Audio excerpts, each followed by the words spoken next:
Hey everybody, welcome back for another read aloud of Holes. So today I'm going to read you two chapters, chapter 33 and 34. If you remember in the last chapter, Stanley has just run away from Camp Green Lake after trying to steal Mr. Sir's truck, the water truck. Unfortunately, that didn't work out. He drove it right into a hole and crashed it and had to take off on foot. So he's currently in the desert with no water, and he doesn't know if Zero is still alive or not, but he is out there and he's going to see if he can try to find Zero. All right, chapter 33. He slowed to a walk.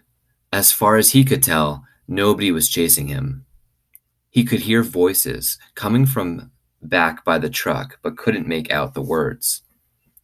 Occasionally, he'd hear the revving of the engine, but the truck wasn't going anywhere anytime soon. He headed in what he thought was the direction of Big Thumb. He couldn't see it through the haze. Walking helped calm him down and allowed him to think clearly. He doubted he could make it to the Big Thumb, and with no water in his canteen, he didn't want to risk his life on the hope that he'd find safety there. He'd have to return to camp. He knew that, but he was in no hurry.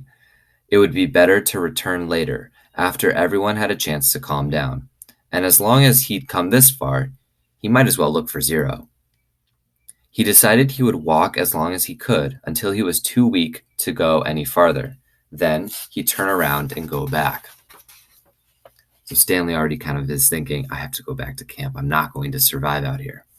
Do you guys think he will go back? Do you think he'll find Zero? He smiled as he realized that wouldn't quite work. He would only go halfway as far as he thought he could go, so that he'd still have to have the strength to return. Then he'd have to make a deal with the warden, tell her exactly where he found Kate Barlow's lipstick tube, and beg for mercy. He was surprised by how far out the holes extended. He couldn't even see the camp compound anymore, but he still kept passing holes. Just when he thought he'd passed the last hole, he come across another cluster of them, a little farther away. Back at the compound, they had dug in a systematic order, row upon row, allowing space for the water truck. But out here, there was no system. It was if every once in a while, in a fit of frustration, the warden would just pick a spot at random and say, "What the heck? Dig here." It was like trying to guess the winning numbers in a lottery. Stanley found himself looking down into each hole he passed. He didn't admit to himself what he was looking for. After more than an hour had gone by, he thought he had surely seen the last hole. But then, off to the left, he saw another cluster of them. He didn't actually see the holes. He saw the mounds of dirt that surrounded them. He stepped over the mounds and looked into the first hole. His heart stopped. Down at the bottom was a family of yellow spotted lizards. Their large red eyes looked up at him. He leapt back over the mound and ran as fast as he could. He didn't know if they were chasing after him. He thought he might have seen one leap out of the hole. Remember, those yellow spotted lizards are very dangerous. He ran until he couldn't run any farther, then collapsed. They hadn't come after him. He sat there a while and caught his breath. As he got back to his feet, he thought he noticed something on the ground, maybe 50 feet away. It didn't look like much, maybe just a big rock. But in a land of nothingness, anything seemed unusual. He slowly walked towards it. The encounter with the lizards had made him very cautious. What he found turned out to be an empty sack of sunflower seeds. He wondered if it was the same one Magnet had stolen from Mr. Sir, although that didn't seem likely. He turned it inside out and found one seed stuck to the sack.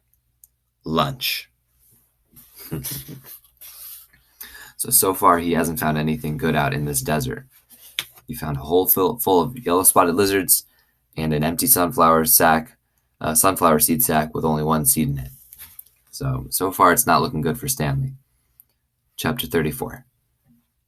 The sun was almost directly overhead.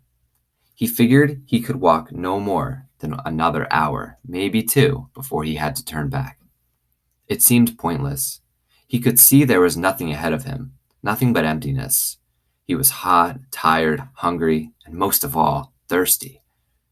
Maybe he should just turn around now. Maybe he'd already gone halfway and didn't know it. Then, looking around, he saw a pool of water less than 100 yards away from where he was standing. He closed his eyes and opened them to make sure he wasn't imagining it. The pool was still there. He hurried towards it. The pool hurried away from him, moving as he moved, stopping when he stopped.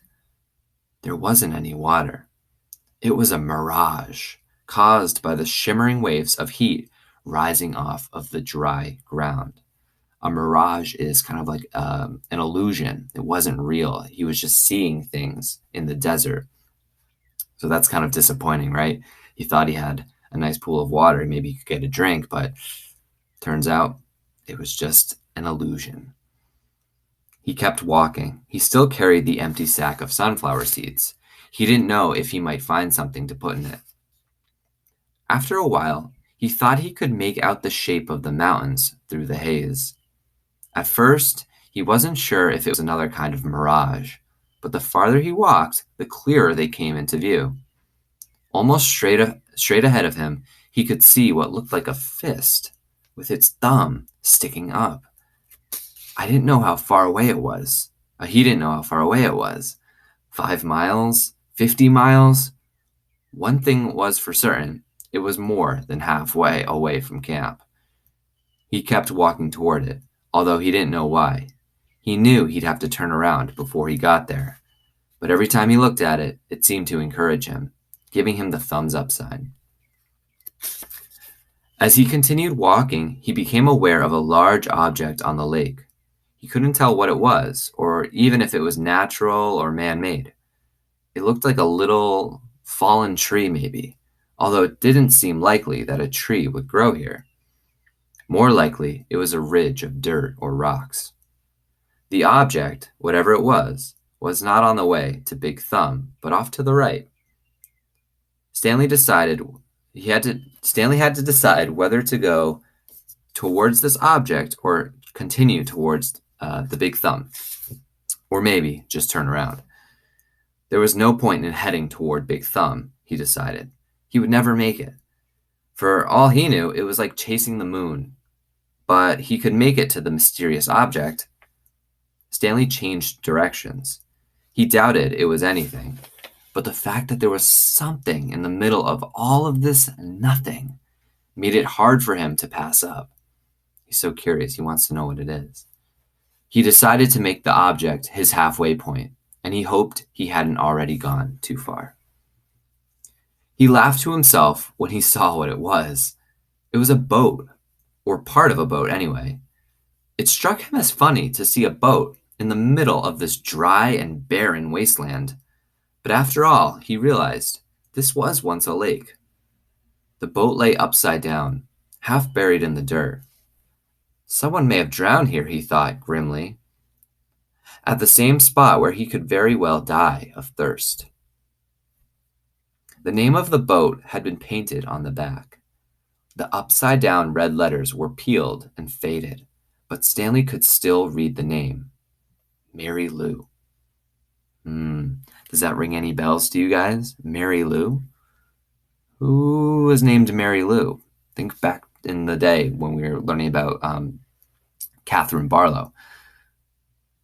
Yeah, the donkey owned by... Do you remember his name?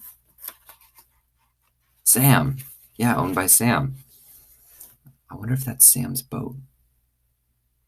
On one side of the boat, there was a pile of dirt, and then a tunnel leading down below the boat. The tunnel looked big enough for a good-sized animal to crawl through. He heard a noise. Something stirred underneath the boat. It was coming out. "Hey!" Stanley shouted, hoping to scare it back inside. His mouth was very dry, and it was hard to shout very loudly. "Hey," the thing answered weakly. Then a dark hand and an orange sleeve reached up out of the tunnel. Who do we think that is? I think it's Zero. I think Stanley's found Zero underneath the boat. That's exciting. All right, we'll find out what happens next in chapter 35.